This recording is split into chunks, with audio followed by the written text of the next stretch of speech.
My name is Charles Allen. I'm the Ward 6 Councilor. I want to welcome everybody to Ward 6 for today's March for DC Lives.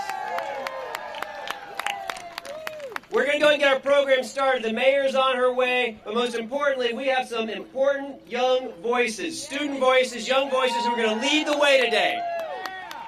A couple of housekeeping things before we get started. The restrooms are open at Brent Elementary. It's just across the street, so if anybody needs to use the restroom, Brent Elementary is open for families.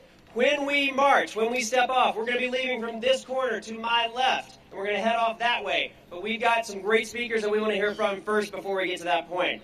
So, is everybody ready to rally? Yeah! What are we marching for? DC Lives. What are we marching for? DC Lives. What are we marching for? DC Lives. We know that we're going to hear from young people talk about gun violence. They are focused on their safety in their schools, safety in their community, but we know as a city we care about gun violence every single day, every single hour, to and from school, from the moment these young people go to sleep at night to the time they wake up and throughout their day. And we know that we've got smart ways that we go about it with smart laws, but also that we invest in public health, that we invest in smart approaches to make sure we reduce gun violence in every community. So I'm excited and proud of the work that we do here, but we're going to listen to these young voices, and our job today is to listen and to act. Do you agree? Yeah. All right. I'm going to introduce our MC, somebody who is an incredible young man who's going to lead our program today, Aaron King from Ward 5. And I want to hear you guys make a lot of noise to help him up on the stage. Ladies and gentlemen, Aaron King.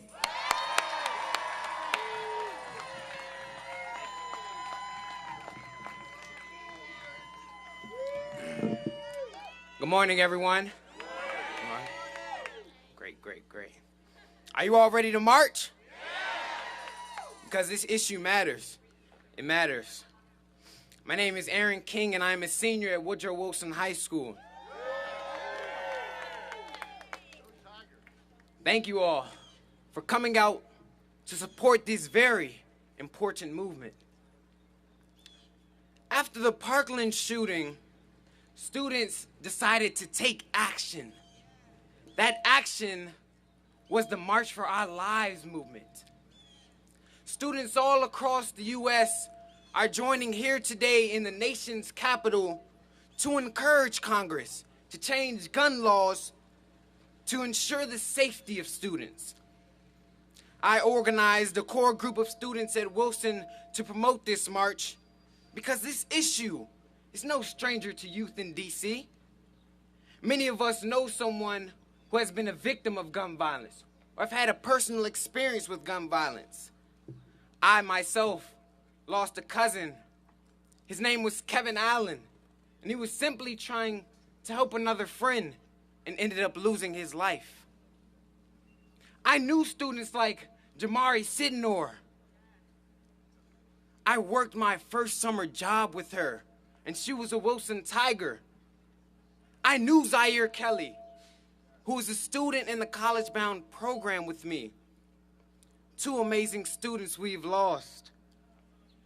James Smith, another teen who lost his life because another 16-year-old wanted his sneakers. These victims were all under the age of 21. Just in the first month of 2018, 5 teens were shot to death in D.C. Just 4 days ago, there was another school shooting in St. Mary's County. We have had 20 school shootings in the U.S. already this year. We have had 20 school shootings in the U.S. already this year. One of the major problems is that too many teens have access to guns and make hasty decisions because they are depressed, impatient, or want immediate satisfaction.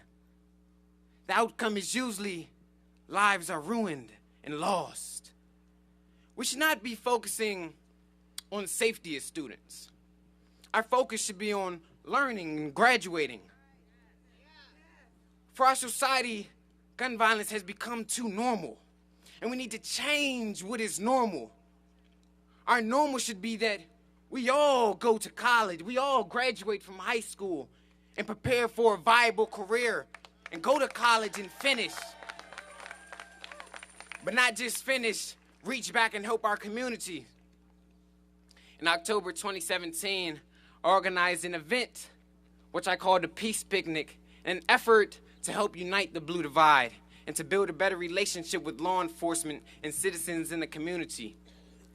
The picnic gave citizens and law enforcement an opportunity to engage with each other through conversations, games like musical squares, relay races, line dancing, hand dancing, and food, of course.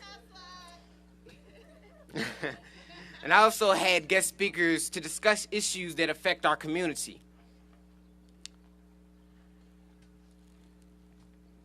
I believe building trust is important, but I also believe law enforcement should be the ones with the guns to protect us, not our youth. So let's help change our normal today by joining the movement with students across the nation.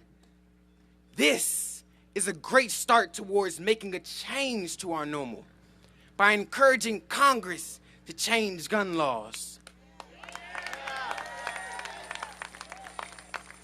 United we stand, a better chance to make change. Thank you, thank you, thank you.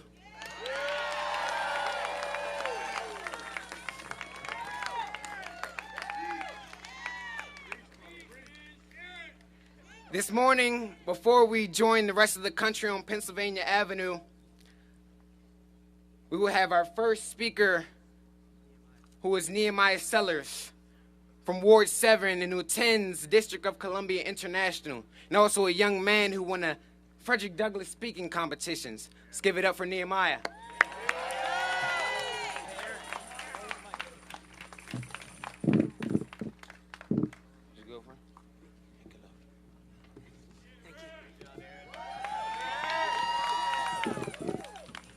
Good morning, DC. My name is Nehemiah Sellers. First, I want to show my gratitude to Black women for positive change, for giving me this opportunity to speak out on matters that are important to our city and the nation. And of course, I must honor our elders, the ancestors, and the Creator. I am here today as a proud resident of Southeast. Together, we are here to express concerns about the violence in our community and encourage others to take action, because we must do more than just talk about our problems. We are in a state of emergency because our communities and families are experiencing frustration, sadness, and distress. The environment we live in is having a negative effect on our youth.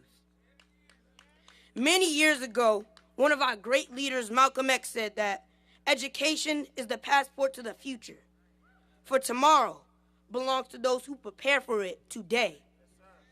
This means that with a proper foundation, we can be successful and reach our full potential in all that we do. Sadly, many of our great and powerful icons died from gun violence, such as Medgar Evers and Fred Hampton.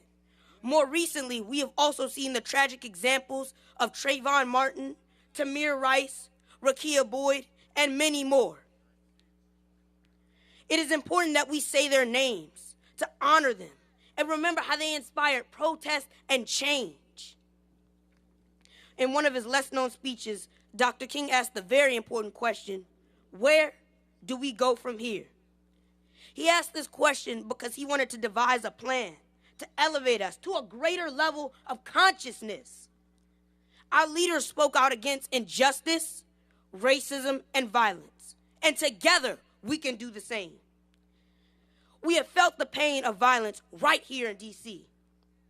The first step is to acknowledge of where we are now. There are many forms of violence and death. Each has a different root that must be dug up. Racism is one form of violence that youth experience when they are profiled or looked at suspiciously by authorities. When we carry the burden of suspicion, it doesn't create an environment where we can do our best and thrive. Low expectations also put boundaries and limits on what we can achieve. In addition, poverty is another form of violence because it is difficult to learn and function when basic needs like food and shelter are not being met. When youth experience racism, poverty, low self-value, and police brutality, we don't have basic security, and we do not feel safe. This kills the mind. This kills the spirit. Fear, anger, and violence are all just some of the effects, but the causes come from our environment. The problems that we face are broader and more holistic. This is why today we need programs to help youth to deal with their pain. My spiritual home at Union Temple is a place of faith and learning. Part of our purpose is to help others regain consciousness of who they really are. The teachings also elevate children by inspiring them and assisting with school and life problems so that they can handle situations better. When people have a purpose and see a bright future for themselves, they are not violent. This is why today it is important for youth to receive proper education so we know our history and develop high self-esteem. We also need positive mentors from our own community who can understand us, who can guide us, and help us to cope with our emotions. Youth should be encouraged to organize and speak out on important issues like we're doing today. Finally, it would help for us to have entrepreneurship classes on building businesses so that we can create opportunities for ourselves. These solutions will help us become productive members of our community. Darkness cannot drive out darkness. Only light can do that. Hate cannot drive out hate. Only love can do that, said Dr. King.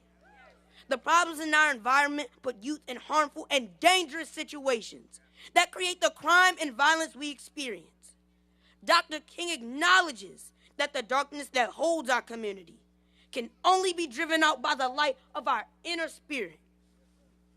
I am not a victim of gun violence, and I don't want to be. Thank you.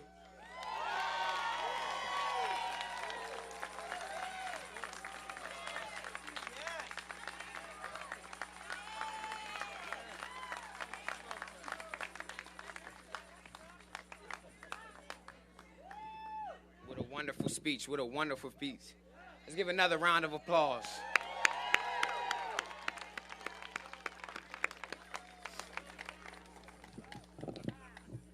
Now we will have Devontae Gliss, a young man from Ward 8 who attends Bishop McNamara High School.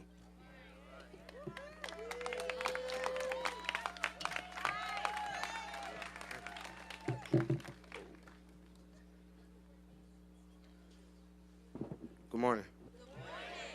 How y'all doing today? That's good. More than 26,000 children and teens have been killed in gun violence since 1999. Our schools are unsafe. Our neighborhoods are unsafe. We must make it our priority to save these lives. The organizers of the March of Our Lives right in their mission statement, the mission and the focus of March for Our Lives is the demand that a comprehensive and effective bill be brought to Congress to address the gun issues.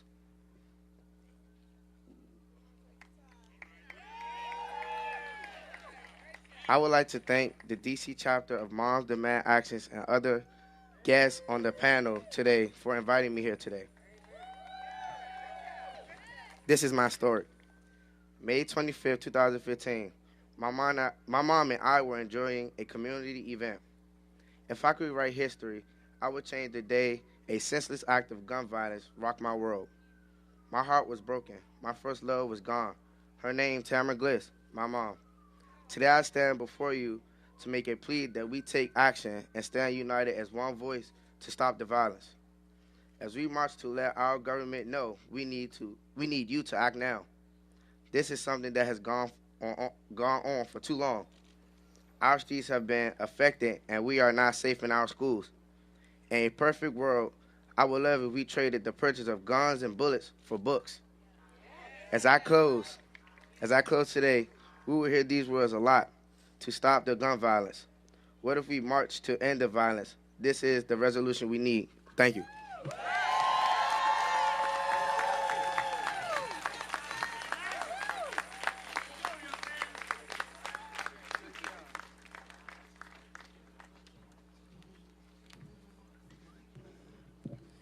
Thank you. Now we will have Council Chair Phil Mendelson and all other members of the council. Have a round of applause for them.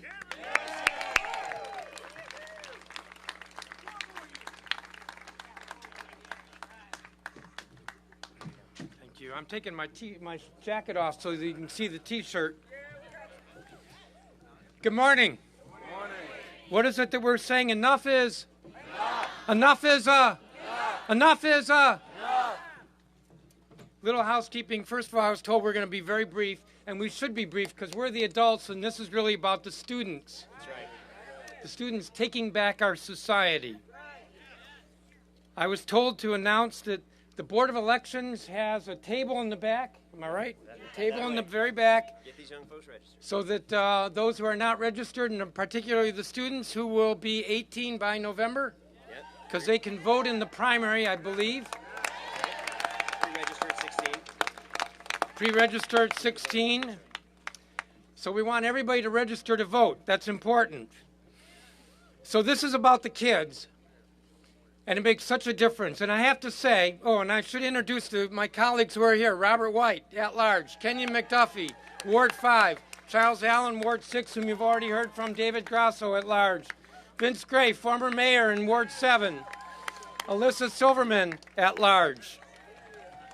So we've been there. We, the adults on the city council, we've been there when it comes to reasonable gun regulation. But what we've seen across this country is that the adults aren't there. And there needs to be change. So we thought when Newtown happened, 27 elementary school kids murdered. Or Orlando, 49 individuals murdered. Las Vegas, 58 murdered. 851 injured. You'd think there would be change, but there hasn't been. The adults have failed. It's time for something new and different, and that's what we're seeing with students. And that's why we're here, and that's why we're brief, because we want to hear from the students. They will make a change. We've seen that throughout the history of this country, where students can make a change, and that's what we need. Enough? Enough? Enough? Enough? Enough? Thank you.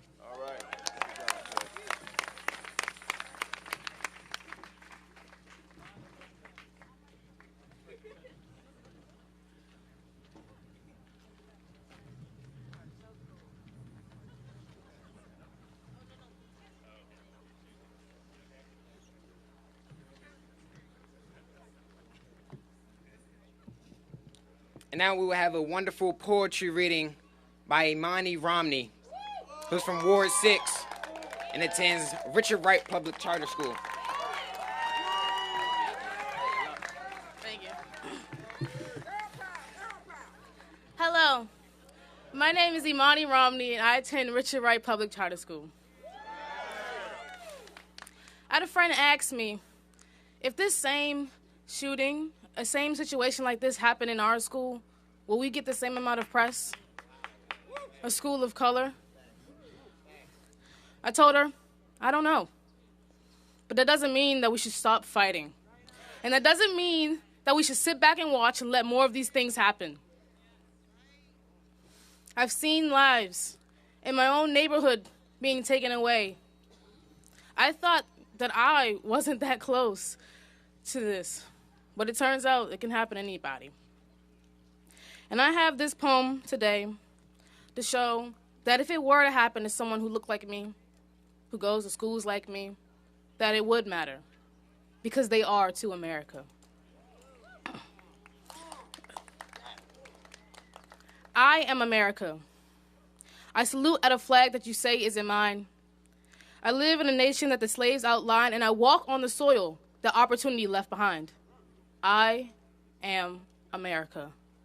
the child of 2 immigrant parents, I am told to leave this country or pay America's rent. Every day, I meet the face of discrimination. I see protests of how I don't belong in this nation. I feel the souls of the natives turning away in shame. The life of America has rebranded its name. They met the outsiders with arms and goods, but met heartless steel and germs so insane. But now it's a new day, and the roles have changed unsaid. Immigrants hope to meet warm arms, but supremacists hide behind a wall instead. Life in America is complicated for all, but immigrants and people of color have it worse. It's like having melanin is some kind of curse. In the land of the free, we are still oppressed and don't have full equality, but that doesn't mean I won't stand for my nation. On a claim like a child whose parents still appropriate their creations. For I am America, even if my skin isn't white, my eyes piercing blue. I still bleed red, for I am America, even if it's unsaid. Thank you.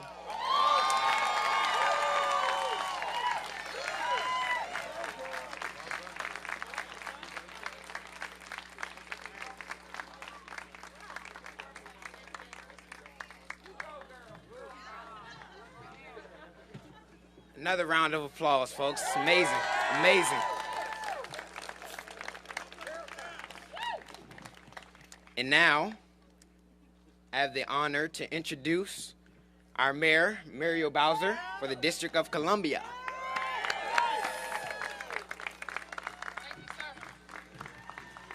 Free DC!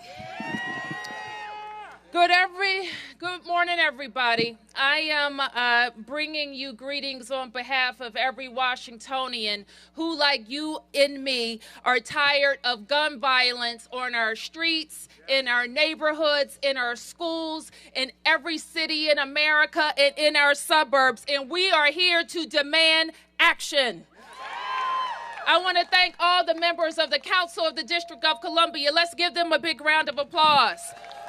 You should be proud that your Council of the District of Columbia has moved on some of the toughest and smartest gun legislation in the United States of America. But our laws don't help us if Virginia doesn't pass common sense gun laws, if Maryland doesn't pass common sense gun laws, and there are illegal guns coming to our city.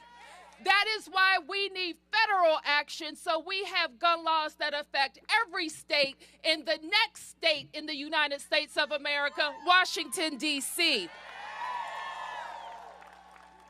We have had too many tragedies. For me, I thought they would do something when we had the tragedy in Sandy Hook. Little 6-year-old children gunned down in their school. I thought they would do something when we had a tragedy in the church in South Carolina. I thought they would do something after the Pulse nightclub where people were gunned down just going to have fun. We have focused too much on protecting the rights of a few and putting the lives of the many in harm's way.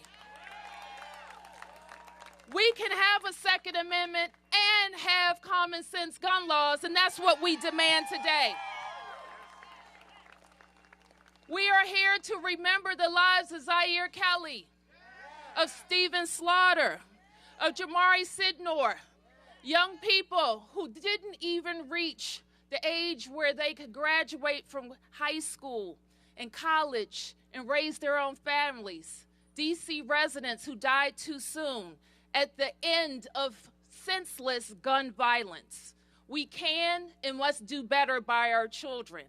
And we can follow our children, because our children are leading us right now to demand that we stand up against the NRA, vote out anybody who kowtows to the NRA, and make change in Florida, starting with Marco Rubio. Marco Rubio wants to pass guns for Washington, D.C. that will allow AR-15s. No, Marco, no. Marco Rubio wants to pass laws that would allow guns in our schools. And what do we tell him? No, Marco, no. We have a city council that passes laws for Washington, D.C., and your mayor will enforce those laws in Washington, D.C. And the students of Washington, D.C. will join with their colleagues from around the nation today to say enough is enough.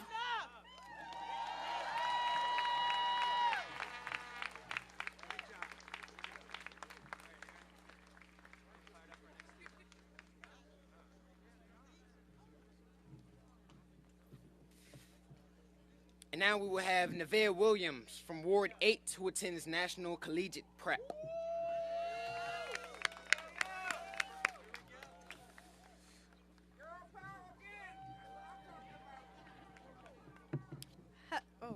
Hello, my name is Nevaeh Williams. I attend National Collegiate Prep.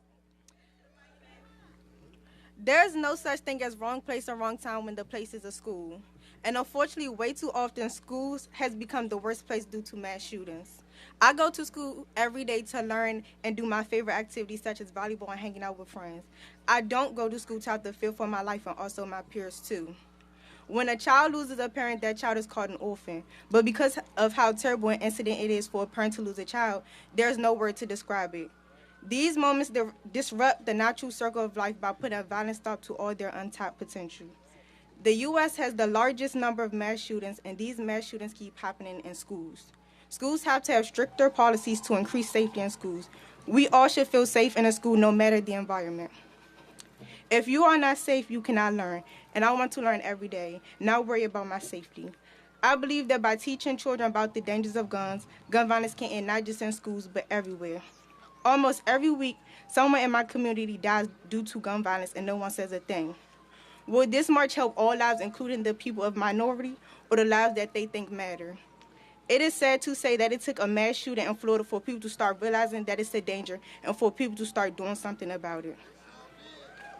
More than half of the homicide victims in Washington, D.C. since the beginning of this year have been under the age of 19 dying due to gun violence. The only winners in gun violence is the NRA, who gains money from the guns being bought. Children are growing up thinking that guns are cool because they're displayed everywhere, in games, movies, TV shows, and etc. The U.S. remains the largest exporter of conventional weapons in the world. Why are regular American people able to have military-grade weapons? You can literally go online and buy guns so easily. Knowledge can become powerful when we are willing to make students master real weapons in schools. We all need to work together. A change has to happen.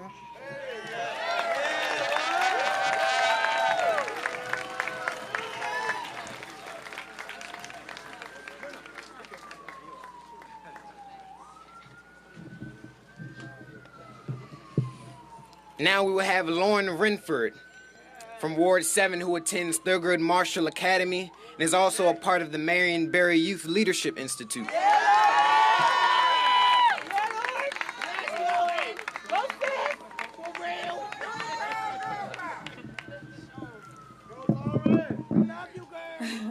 Good morning, everyone. There comes a time when you realize prayers and condolences are void and cannot protect the bodies of DC youth from illegal firearms. I came to this conclusion after the death of my boyfriend, Zaire Kelly, on September 20th, 2017.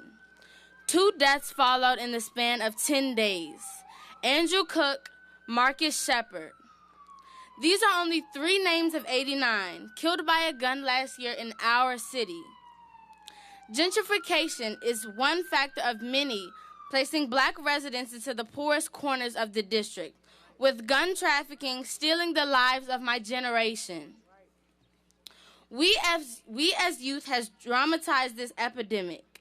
It can no longer be ignored, and our only next step is direct action. To elected officials, let's work together to do more. For years, the youth in this city have provided input into the way the city runs. Instead of input, we want a seat at the table to make decisions.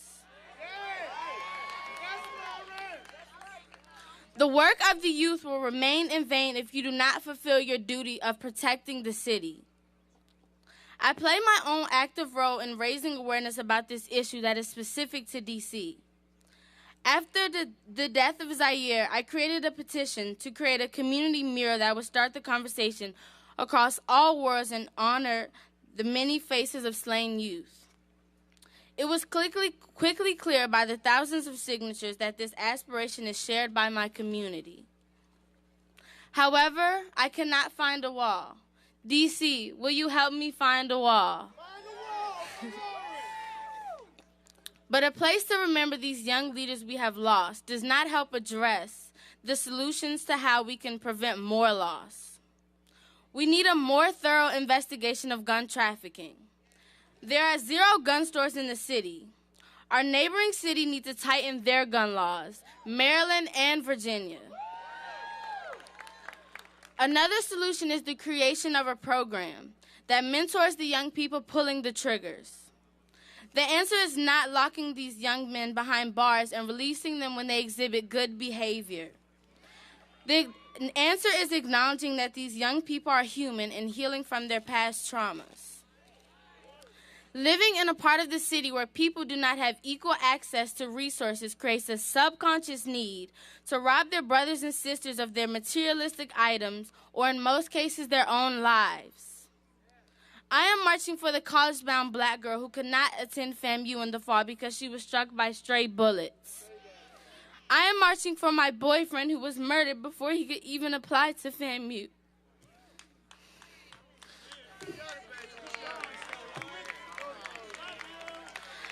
I am marching for a sophomore who was killed over his Nike Air Jordans while he played basketball in Southeast Washington. My city shines no more. Too many suns are gone. My name is Lauren, and I have had enough.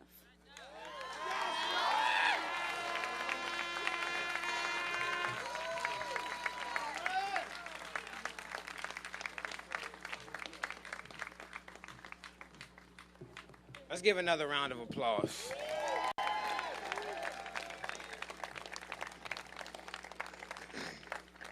For these last 2 speakers, we will start to transition the program to be more about congressional interference in DC's gun laws. When I say hands off, you all say DC. Hands off. DC. Hands off. DC. Hands off. DC. I love it. Now we will have Ryan Battle from Ward 2, who attends School Without Walls, and he will be speaking about DC voting rights. Let's give a round of applause for Ryan.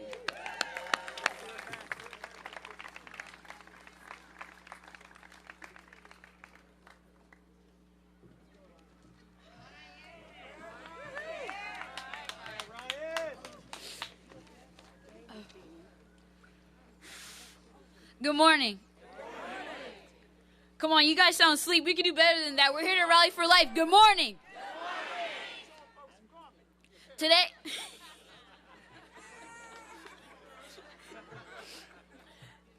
I came to talk to you, red, white, and blue. Yes, you. I want to talk to you, red, white, and blue, about the nameless pieces of steel in forms of bullets, jail cells, and billionaire manufacturers that are given more rights than 700,000 names right here in our nation's capital. I want to talk to you, red, white, and blue, about thousands of shoes representing lives lost can be laid on a lawn that which the people who live on, pay taxes for, are not even represented. But you are only talking about kicking people out of the country. I want to talk to you, red, white, and blue, about what happens when you have so many voices lost behind the politics of why DC shouldn't become a state, Rubio. Instead of opening our ears to every citizen on this soil to prevent weapons of war and mines of destruction on our streets and in our classrooms. Statehood. I want to talk to you, red, white, and blue, about making sure that the people who march on Washington know that the footsteps don't disappear when they leave our nation's capital and return home. Statehood. I want to talk to you about why Washington, D.C. has not become your 51st star, red, white, and blue. When we have leaders like Mayor Bowser and Representative Holmes Norton paving way for not just equality, but justice and equity. And we are not being counted. Statehood. I want to talk to you, red, white, and blue, about 700,000 more voices making flags flutter as we scream Black Lives Matter and march for our lives. I want to talk to you, red, white, and blue, about D.C. having its rightful seat at the table, not just shoes on the lawn.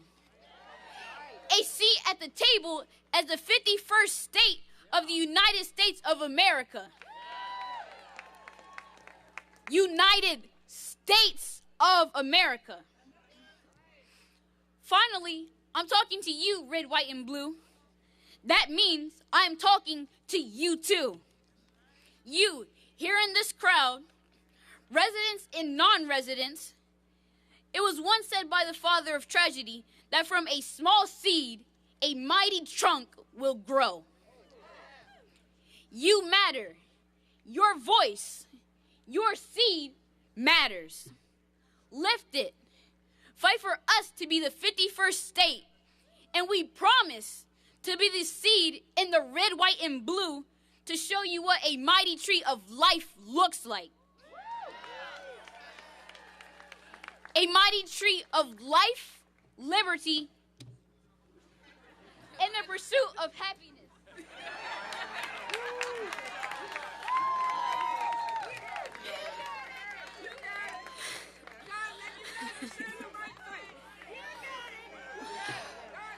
Lastly, over 100 years ago, Octavius Cotto died trying to fight what we are guaranteed, what we take for granted, our right to vote. Stay with me now. On April 4th, 10 days from now, it will be 50 years since Martin Luther King Jr. died for something we take for granted, life. You see, I put them together because every chance I get, because it is my job to remind you, with your voice, you have the power to give life or destroy it. I choose to give. Thank you.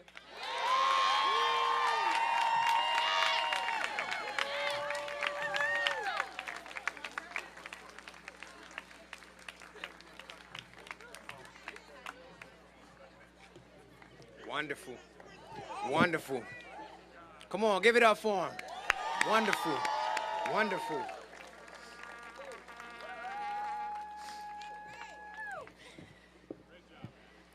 Finally, I have the pleasure to introduce our last speaker, Congresswoman Eleanor Holmes Norton.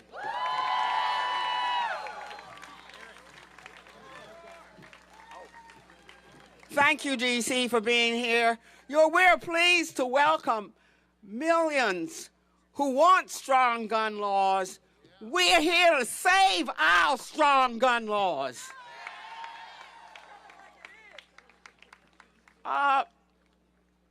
We are very indebted to the youngsters, the young people who have spoken here today.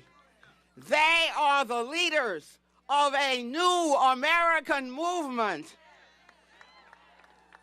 Adults have failed to stop gun violence, but the young people you hear today, they have formed an irresistible movement that cannot and will not be stopped. They will stop gun violence. Now, we who live in the nation's capital are at the epicenter of the gun control struggle. We have to fight for our lives every session of Congress as members of the House and Senate stroll to the floor with bills to take away our strong gun control laws. They are ignoring the democratic principles of our country. They are ignoring our right to self-government. We will not be ignored. That's why we are joining this movement today. The latest villains in the piece are Tom Garrett of Virginia, the representative of that state. We can't vote for him. So don't mess with our laws. And of course, the ultimate villain, Senator Marco Rubio of Florida. Special shame on Mark Rubio, who has just lost 17 precious lives in Parkland, Florida. Shame on Mark Rubio. His bill would eliminate each and every gun safety law in the District of Columbia. Bad enough to do that. Others have done that, but his bill has a deeply sinister purpose. Upon introducing his bill, the National Rifle Association raised his rating from a B+ to an A on the backs of the residents of the District of Columbia. So Rubio keeps introducing that bill to get his NRA payoff every session. The mayor wrote him a letter, said, please withdraw your bill after what happened in your own state at the Douglas School. But he wrote her back, refusing to withdraw his bill. Right on, sister. She said, time to withdraw him. Let's withdraw Mark Rubio. You know, Senator Rubio can't do this to any other state. He takes advantage of the fact that we are not yet a state, but my friends, we are on our way to becoming the 51st state of the United States of America.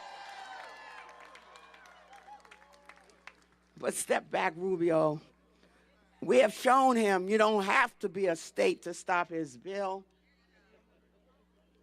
We don't have to be a state to keep you from robbing us of our gun safety laws. We have stopped him each and every time, 3 years running, and with this march today, we're going to keep on stopping Rubio from robbing D.C. of our precious gun safety laws. We're going to keep beating him until we beat him right out of the Senate. So, yeah, D.C., you right here, marchers, all of you. You're here where you belong. But you're here for you and you are here for us. We join forces in solidarity with the millions of young people who are coming here today to demand of the Congress gun safety laws. But we also march with a special mission today from the District of Columbia to ask the marchers to join us in making sure that Marco Rubio's anti-gun control, anti-home rule bill never becomes law in the District of Columbia. Yes, we march to get Congress to pass gun control laws. You know what? We want Congress to pass gun control laws as strong as the gun control laws of the District of Columbia. So we pledge today, my friends, not only to resist, but to persist until strong gun safety laws are not only the law of the city of the District of Columbia, but until gun safety strong laws are the law of the United States of America. March on.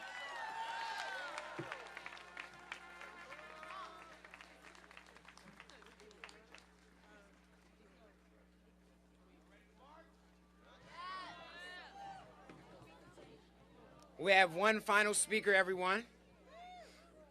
Would like to introduce Attorney General Karl Racine.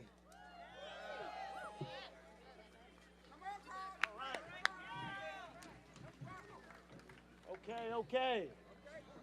We're going to be real brief. We're going to shut it down. Everybody okay there? Okay, do we need first aid? First aid, stage left. Okay. All right, okay. Well, look, I'm here with two of my young brothers who happen to be residents of Ward 8 and attend schools in the District of Columbia. I'm here to really convey one more message to you. We've heard from Mayor Bowser. We've understood what Mayor Bowser is doing to fight on our behalf. We've also heard from our chairman and all the council members. There is unanimity in the district government about where we stand on guns. What I want to raise for you is one additional thought. What if we could get more voters to vote in favor of common sense gun laws? And if we could, how would we do it? Well, the District of Columbia not only leads in common sense gun restrictions, it also leads in common sense legislation that would actually have 16-year-olds in the District of Columbia being able to vote. How many of you have been in awe of all the young people who came here today to speak their minds and their hearts? Don't you think that the bill that Charles Allen has before the council that would permit 16-year-olds in the District of Columbia to vote should pass? Don't you think once we pass that law and once Mayor Bowser signs that law, don't you think that other states will follow? It's time for us old people to step back and lead, and I'm happy to follow. Thank you very much. Let's march on.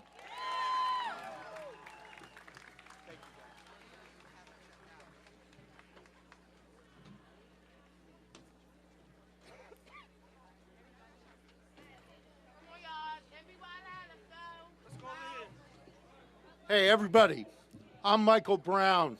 I'm your United States Senator. And you know what? I don't have a vote, but I have a voice.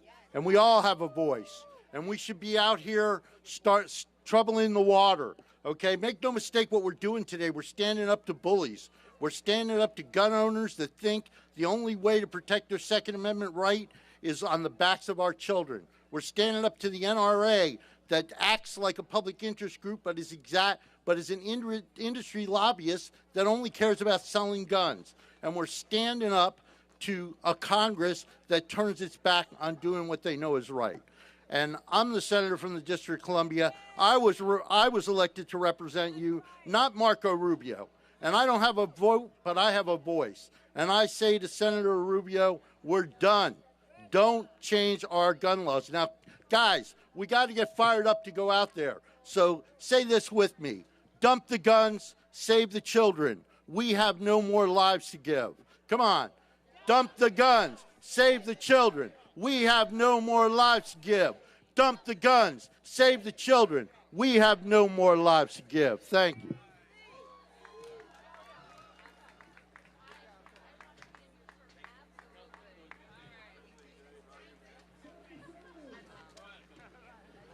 One last thing, everyone, one last thing.